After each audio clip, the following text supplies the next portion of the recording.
Good evening, everyone, and welcome to our fourth installment of MacReads 2021, Becoming an Anti-Racist. This evening, we'll be discussing Layla Sadi's Me and White Supremacy. Just want to do a little housekeeping. MacReads is a partnership between Linfield University Libraries, the McMinnville Public Library, and Third Street Books. Copies of all three of our resources, the film Race, the Power of Illusion, Me and White Supremacy, and the Racial Healing Handbook, are all available at the Linfield Library, at the McMinnville Public Library, and through Third Street Books. Good evening, Jenny. Hi. So I'm just going to take a moment here to just bring up some information on our upcoming events. So starting in April, we'll begin featuring the book, The Racial Healing Handbook. And we have a couple of events coming up. Of course, tonight we'll be discussing Me and White Supremacy.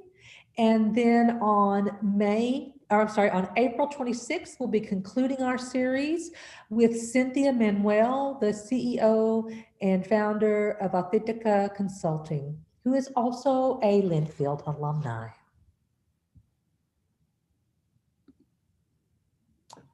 If you want to get more information about Ms. Sadi, you can go to her website. And she has a wonderful podcast, and she also has a wonderful online course called Becoming a Good Ancestor that I highly recommend. This evening, we're fortunate to have Dr. Reshmi Dutt-Ballerstadt. She's a professor of English and gender studies and is an Edith Green Distinguished Professor at Linfield University. Her area of specialization is post-colonial literature, transformational feminism, and critical diversity issues in higher education. She is a cultural critic, poet, and public intellectual, and the author of the monograph, The Post-Colonial Citizen, the intellectual migration, and the lead co-editor of the forthcoming book, Civility, Free Speech and Academic Freedom in Higher Education, Faculties in the Margins. She also serves as the editor for Higher Education's widely circulated column, Conditionally Accepted, a column for marginalized faculty and staff in higher education, with a readership of 20,000. As a public intellectual, her articles are widely read and circulated. Her 2018 piece, How Do You Know You Are Supporting White Supremacy? And her 2020 article, In Our Own Words, Institutional Betrayals, documenting why faculty of color leave their institutions, is used by diversity, equity, and inclusion committees throughout the country. She knows well the consequences of speaking up against white supremacy, but continues to do so nationally via her writing. After George Floyd's murder, her article, Colonializing Loyalty, Asian American Anti-Blackness and Complicity, has been added to the teaching resources on both white supremacy and Asian American anti-Blackness. So just give me a second to get all of my windows closed.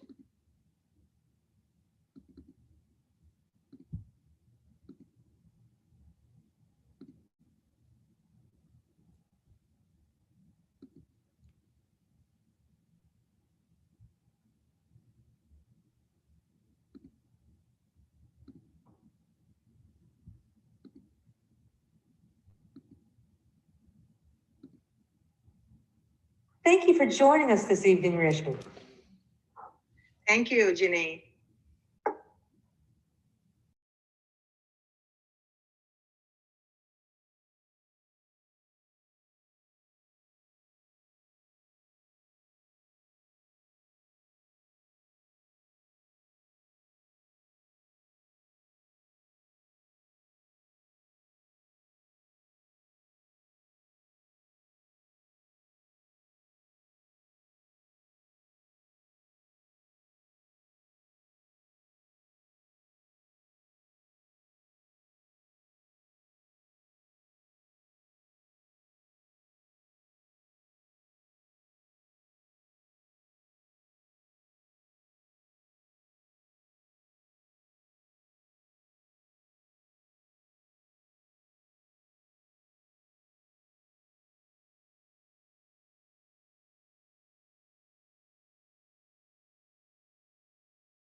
unmute myself.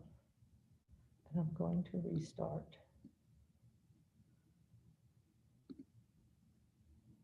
Thank you for joining us this evening, Reshmi. Thank you, Ginny.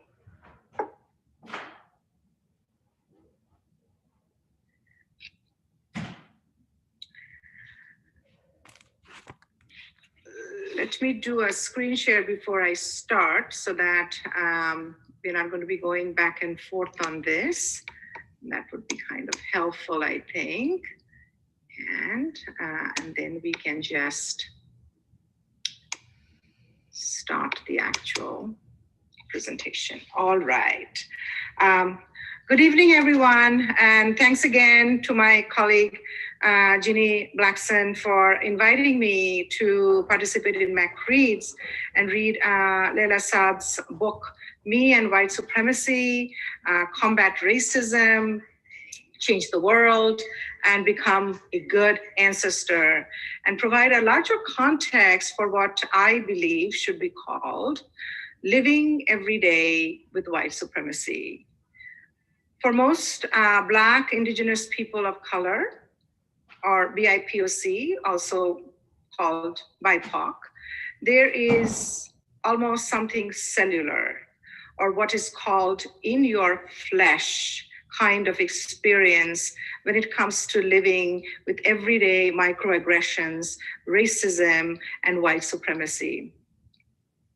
Before I share my thoughts on white supremacy, I would like all of us to hold a little space as we remember the most recent acts of white supremacy that was carried out on March 16th, 2021, that murdered 6 women of Asian descent by a 21-year-old white man who, according to the sheriff, was just having a bad day. While the killer, Robert Long, reportedly denied the killings were racially motivated, the Korean language media reported a witness hearing Long say, "I will kill all Asians." Make no mistakes. The murders of the 6 women of Asian descent were not just racist, but as Kimberly Crenshaw and the African American Policy Forum has noted, and I quote, "To say the murderer's actions were about sexual desire and therefore not about race is a fundamental intersectional failure. It denies the racial dimensions of the hypersexualization of Asian women and reproduces the environment that makes Asian women particularly vulnerable to harassments, abuse, or murder. Furthermore, they said, to respond to this tragedy, we need a deeper commitment to understanding white supremacy and its various dimensions across the social plane." Since March 2020, advocacy groups have recorded nearly 3,800 anti-Asian hate incidents disproportionately targeting women. These recent anti-Asian hate incidents, along with previous incidents like the shooting of Balbir Singh Sodhi, a Sikh man after 9/11 by Frank Rogue, in 2012, the mass shooting in a Sikh temple in Oak Creek, Wisconsin by Wade Michael Page, and in 2017, the murder of Srinivas Bhotla by Adam Purrington, who wanted to kill a Muslim. The rise of Islamophobia post 9/11, the Muslim ban, all highlight that white supremacy in contemporary America is no longer just a white and Black issue. A few weeks after George Floyd's murder last May in Minneapolis, Eddie Glaude, in an essay in the Time magazine, invoked James Baldwin and insisted that we tell the truth and said, "We now face a moral reckoning. Americans have to decide whether this country will truly be a multiracial democracy or whether to merely tinker around the edges of our problems once again and remain decidedly racist and unequal.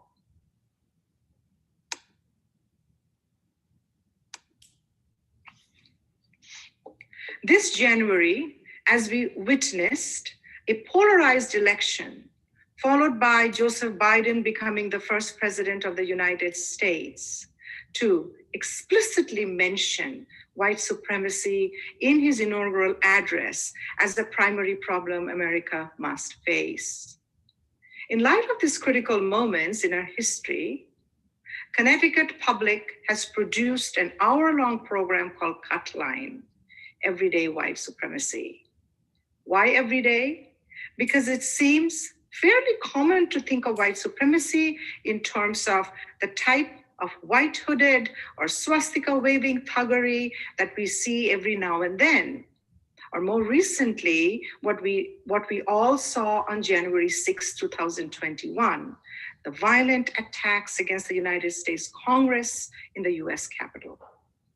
But racist jokes, systemic racism, and racist language coded to sound less threatening, microaggressions, erasures of histories of oppressions from curriculums, one's fear to sit beside a man named Muhammad or Ahmed, our hesitancy to use the word white supremacy in broadcasted statements that are clearly acts of white supremacy, like the recent violent murders that unfolded in Georgia, killing 6 women of Asian descent. Our urgency to peek inside a kitchen, or an Indian, or a Mexican, or Thai, or an Ethiopian restaurant to see if the cook looks brown, or black, or Asian. But we never have such urgencies when we dine, say, in a French or a German restaurant. These things are much more everyday than every now and then acts of white supremacy. Yet these two forms of white supremacy, one overt and the other one quite covert, are deeply interconnected. If you look at this pyramid, you will see how genocide, violence, and calls for violence sit on the very top of the pyramid of white supremacy. The everyday harmful and insidious acts of veiled racism, minimization, and indifference at the bottom hold the structure of white supremacy. It is the very structure at the bottom, from the white savior complex to these frequent proclamations, oh, why can't we just all get along?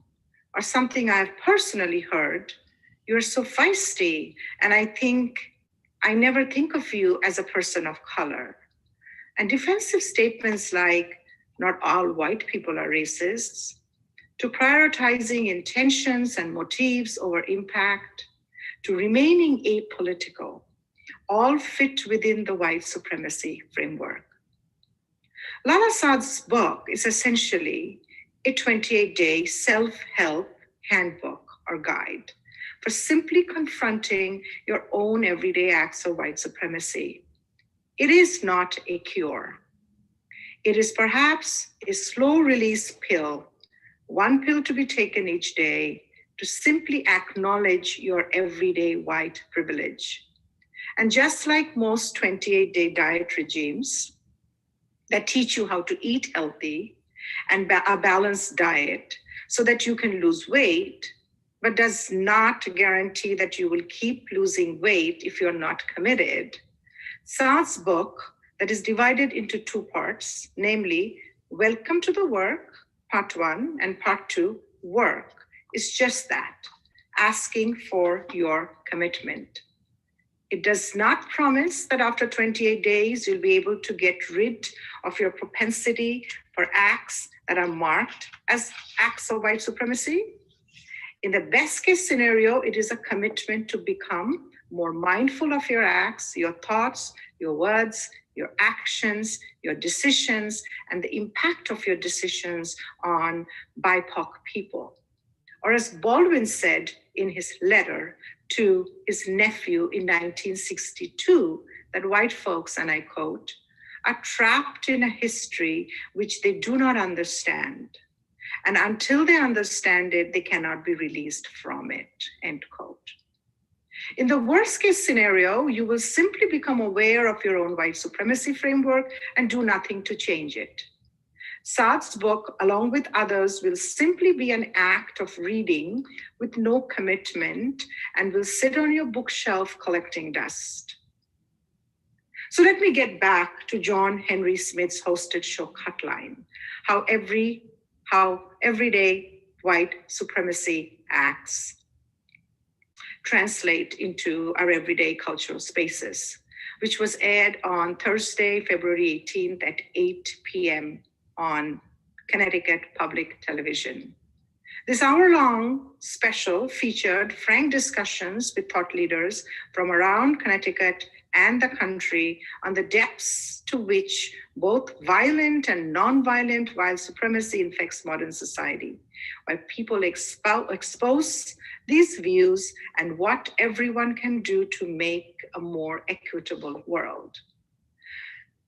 For the show, Smith spoke with two former white supremacist group members, Scott Ernest and Shannon Foley Martinez. What Shannon Foley Martinez said on the show caught my attention. She said, and I quote, I actually believe that when we see things like what we saw at the Capitol on January 6th, that a lot of white America likes to actually scapegoat white supremacy out into those bad people out there. And they are just like, look at those bad white supremacists out there. That is terrible, and that is awful, and that disconnects us from the very intimate and internal work that we have to do in order to functionally dismantle white supremacy as a system that will all exist and still exist within our everyday lives. And so I think that there is a lot of functionality there to exercise white supremacy onto the most violent and overt expressions of white supremacy, to distance ourselves from acknowledging how white supremacy protects itself and is perpetuated in everyday life in America, end quote. So the question is, how do we act? If you're white, how do you act? And not just acknowledge your own roles in perpetuating this day-to-day acts of white supremacy. How do you move from reading books like Me and White Supremacy and the top 3 books as noted in the New York Times bestseller list that by now is on the bookshelves of every liberal household?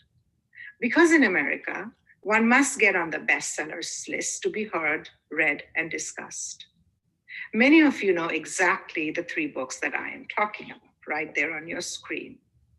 Ibram Kendi's How to Be an Anti-Racist, Robin DiAngelo's White Fragility, Why Is It So Hard for White People to Talk About Racism, and Ijeoma Ulau's So You Want to Talk About Race.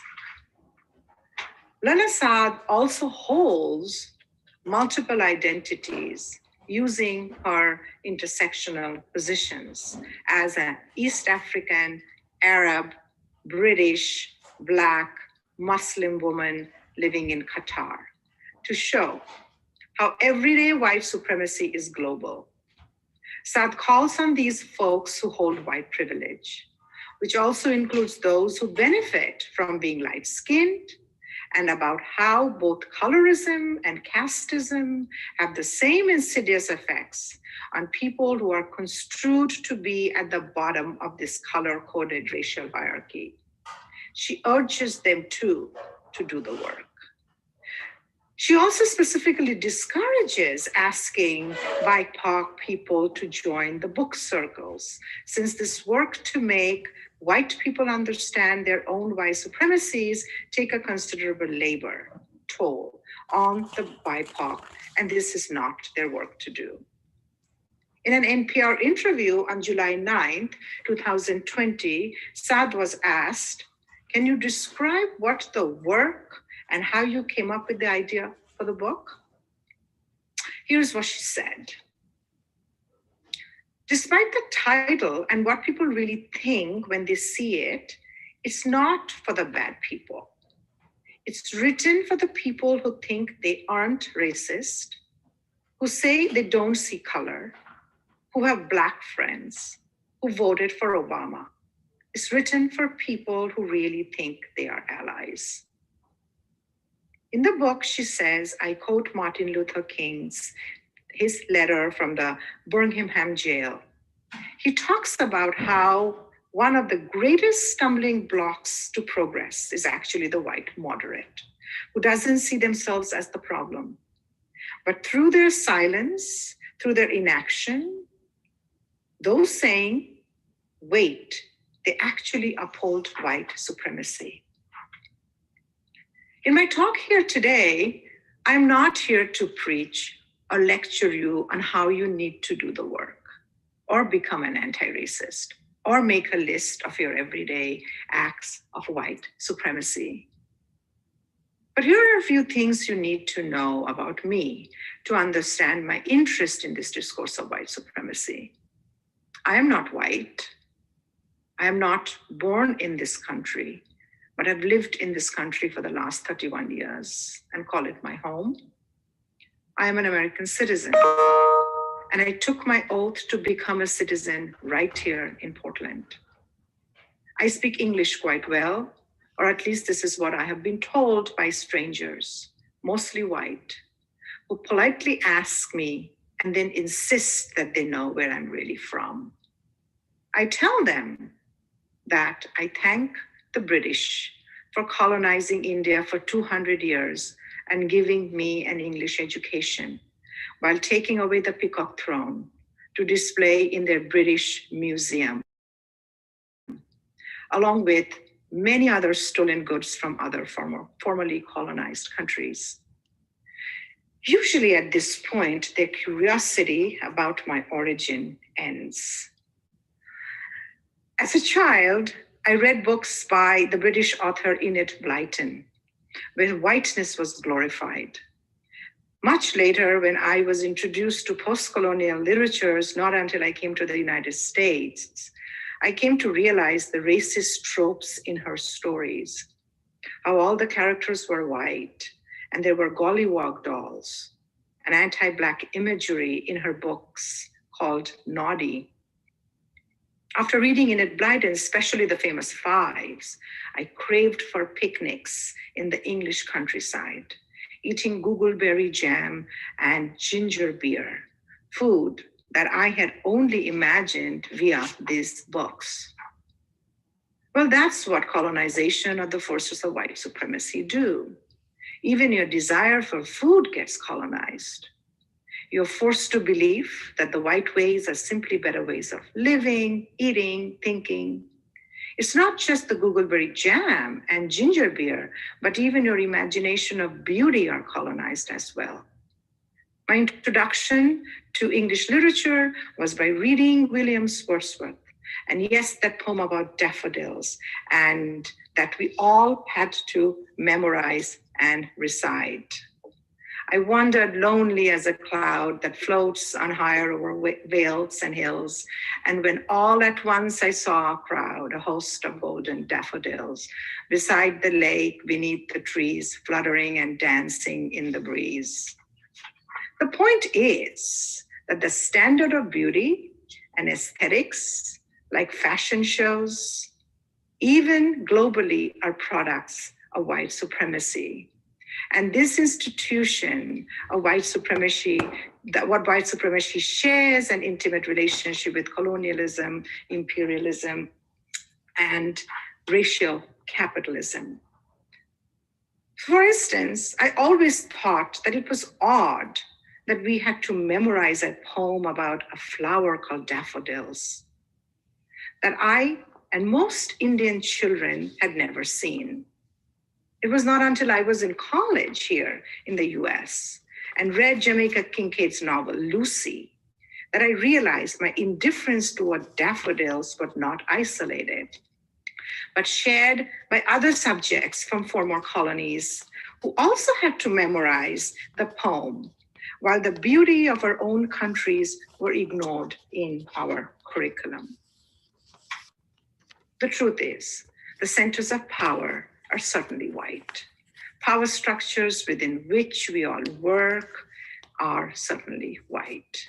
Speaking and writing good English, standard English, of course, is the key to gaining any access to these centers of power, which continue to be white, particularly in most English-speaking countries.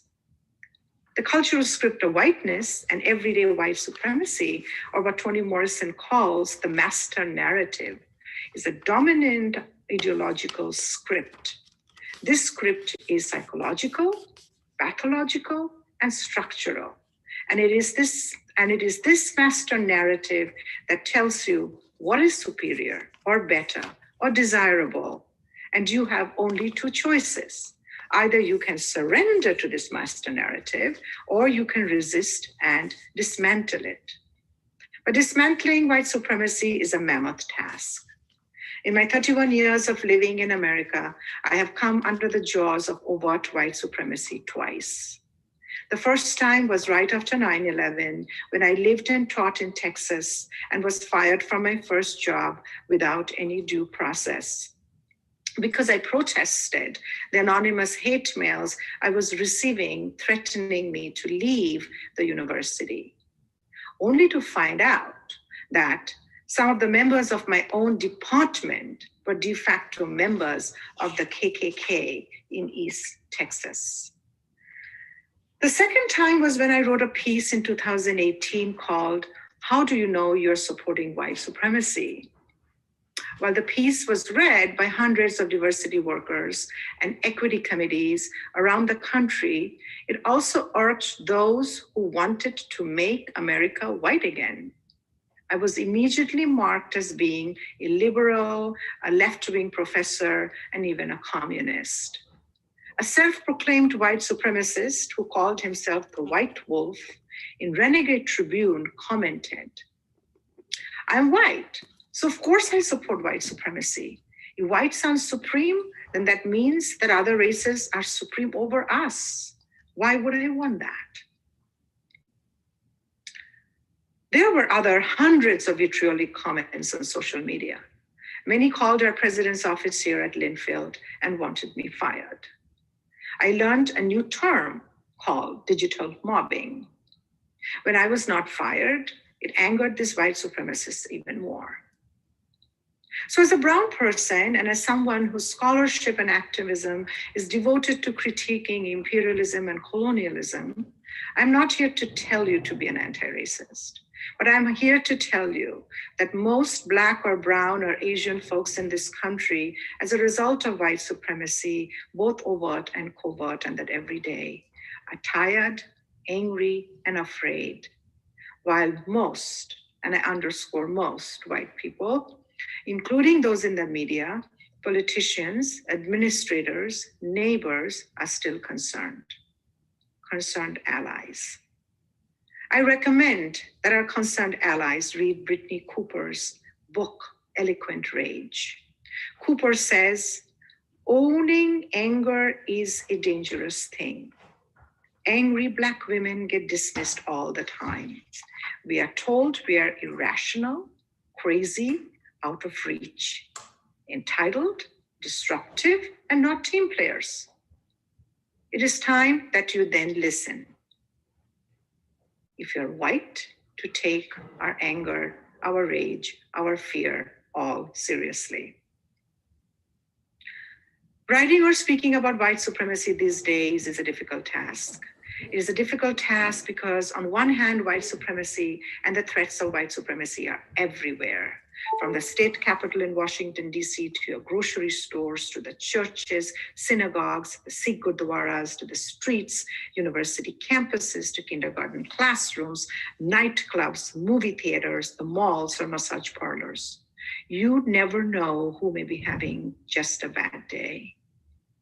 If you're Black or brown, you know white supremacy is everywhere because you feel the weight of it from the moment you walk into any predominantly white space.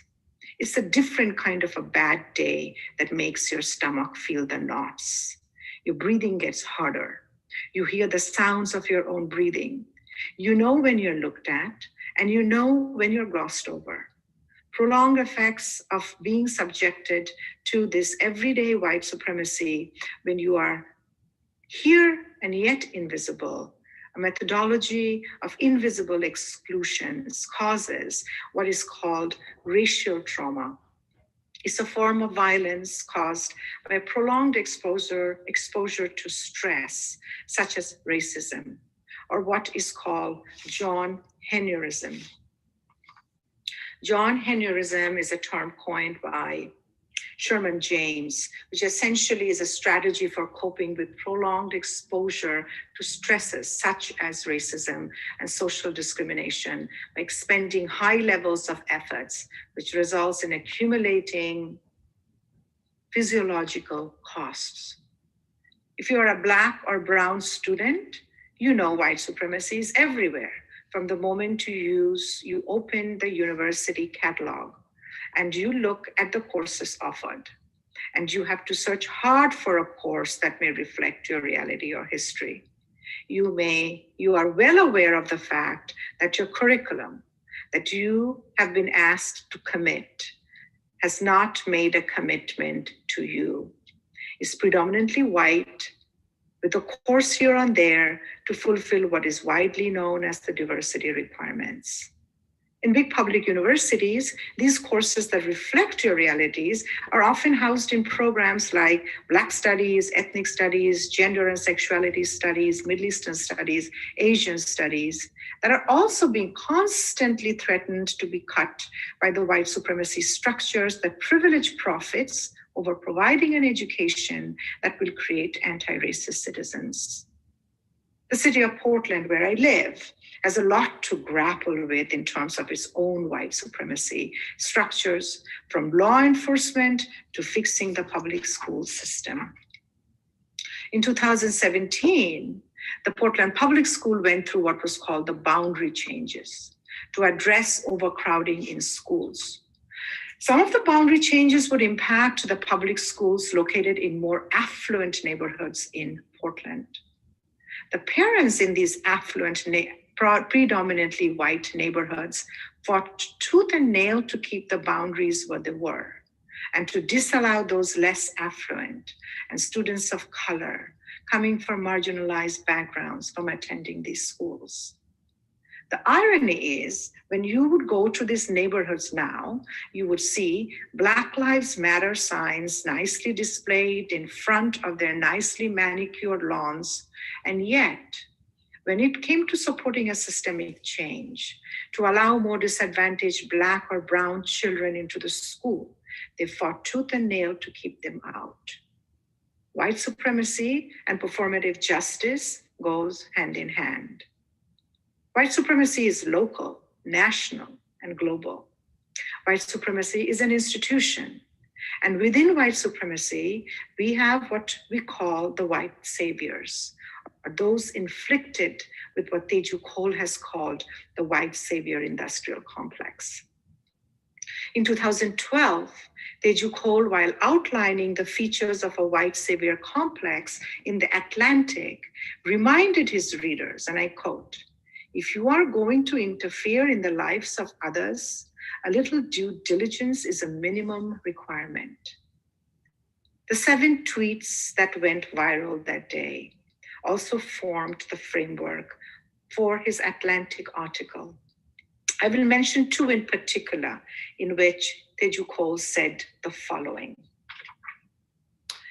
In one of the tweets, he said, "The white savior industrial complex is not about justice.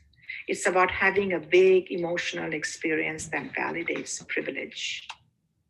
In another tweet, he said, "I deeply respect American sentimentality, the way one respects a wounded hippo.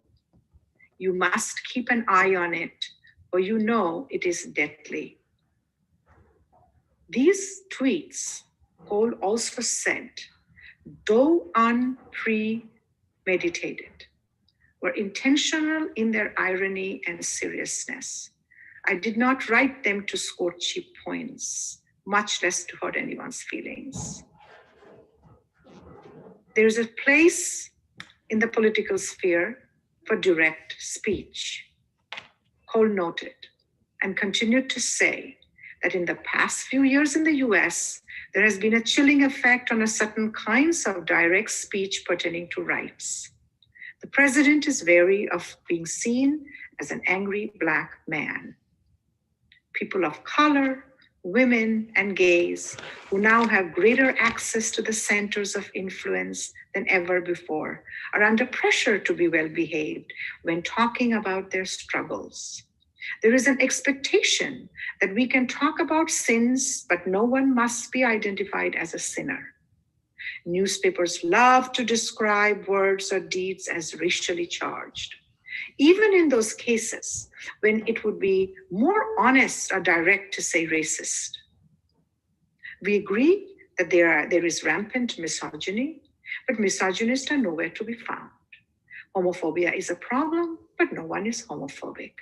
One cumulative effect of this policed language is that when someone dares to point out that something as obvious as white privilege, it is seen as unduly provocative. Cole's tweets and words that day made it clear that marginalized voices in America have fewer and fewer avenues to speak plainly about what they suffer. And this enforced civility is to guard what Robin DiAngelo has called white fragility. White fragility is an active form of denial of one's white privilege. In How to Be an Anti-Racist, Ibram X. Kendi tells us that the heartbeat of racism has always been denial. The sounds of the heartbeat has always been, I am not a racist. In fact, I was reminded of Kendi's words in the aftermath of Amy Cooper's now notorious 911 call in response to a Black bird watcher, Christian Cooper, asking her to leash her dog.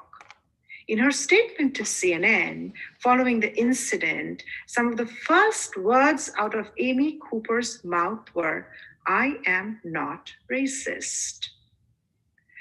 DiAngelo then speaks directly to these white people who claim, I am not racist, or what she identifies as the racism of the well-educated liberal elite. She perceives these white folks reside within the academia, government agencies, industries, various school boards and university boards, enacting racism and everyday acts of white supremacy while maintaining a progressive anti-racist stance. In her essay, White People, I don't want you to understand me better. I want you to understand yourselves. Ijeoma Ulau writes, people of color have been begging you to see what you are doing and why. We have been begging you to see what you came from and the true legacy you have inherited. We have begged you to see your boot on our necks as long as it has been there. Find yourselves, white people. Find yourselves so that you can know what whiteness is. Find yourselves so that you can determine what you want whiteness to be. Let me conclude by saying what a student of color told me the other day after being exhausted from hearing from white folks, her white peers, how they are not racist or how they are an ally. She said, let us call you an ally or an anti-racist rather than you declaring it to us. Do the work and do it quietly. So I end with telling you the same.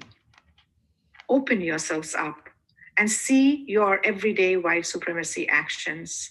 Think about how you can create more equitable spaces that are not driven by maintaining status quo or holding your own power positions. Withhold your urge to center yourself, because by centering yourself, you're centering your whiteness. By shedding tears, you're centering your whiteness, because every time you cry, because you're guilty, the focus shifts from the issues of racial justice to you. Stop retaliating from behind if a BIPOC calls out your racist actions or your microaggressions. Stop justifying your actions by upholding the logic of pragmatism, profits, and meritocracy that are all active ideologies upon which everyday white supremacy is built. So yes, do the work and do it quietly. But doing quietly, however, does not mean that you remain silent. White silence is violence. Lastly, if you're white, pay your reparations for slavery. If you pay, like you pay your home mortgages to your banks to stay in your houses. Reparations, like mortgages, are the debts that you owe Black people in this country. I request that the city of McMinnville begins to collect the reparations as a city that was once on the list of sundown towns in Oregon, where Black people were excluded from owning properties, prohibited from interracial marriages. The exclusion laws in Oregon remained in the state constitution until 1926, when it was finally repealed. It was, however, not until 2002 that Oregonians finally voted to remove all racist language from its constitution, which still had as a clause that read, no free Negro or mulatto, not residing in this state at the time of the adoption of this constitution shall come, reside, or be within the state or hold any real estate.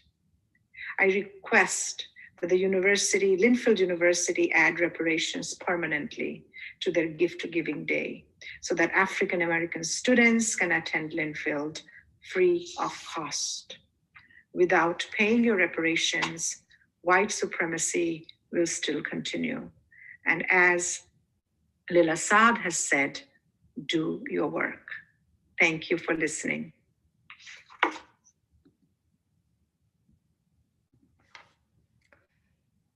Thank you so much, Reshmi.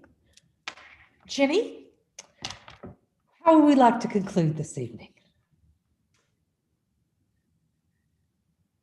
Boy, that was an amazing presentation.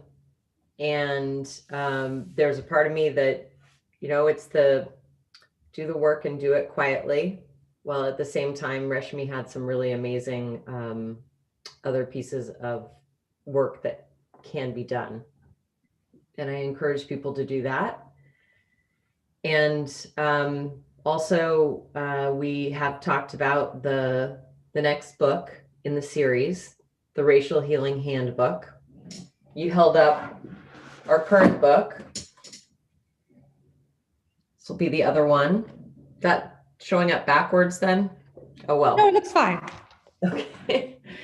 The Racial Healing Handbook, and as you mentioned, those can be obtained at Linfield University Library, McMinnville Public Library, and Third Street Books. And just thank you very much to Reshmi for her presentation. And thank you, Jenny, for your work making this all happen. And thank you, Jenny, and thank you, Reshmi. Is there anything else you'd like to share with us before we go, Reshmi?